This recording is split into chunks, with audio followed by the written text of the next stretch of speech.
var sakot, vērtības ziņā dažkārt sasniedz vesels mājas vērtību, jo viņi ir ļoti dārgi.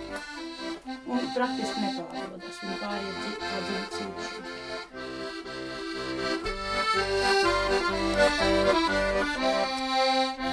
Ļoti interesanti un katrā ziņā lielākā daļa viņi tikai roku darbs.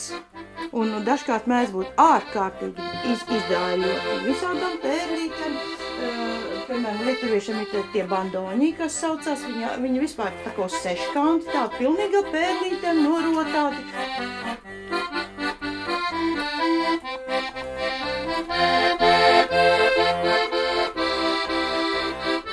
Viņi jau bija arī Latvijas laikā sastopami, vai ne, un dažkārt cilvēki, lai nenonāktu, lai neaizvestu uz Krieviju, vai kas nāk iekšā iekarotāji, noraka zemē, ka tiek paglābtu, lai neaizved projām.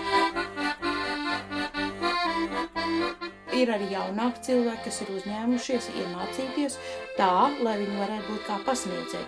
Jo nevienmēr vecmeistars paņem, viņš vienkārši nospēlē un viss. Viņš nemāk iemācīt. Bet ir tagad radušies jauni cilvēki, kas arī, teiksim, paši ir iemācījušies tā, lai viņi varētu, kā teikt, sniegt ne tikai meistarklases, bet lai viņi varētu mācīt. Tā ir cita pedagoģijas lieta.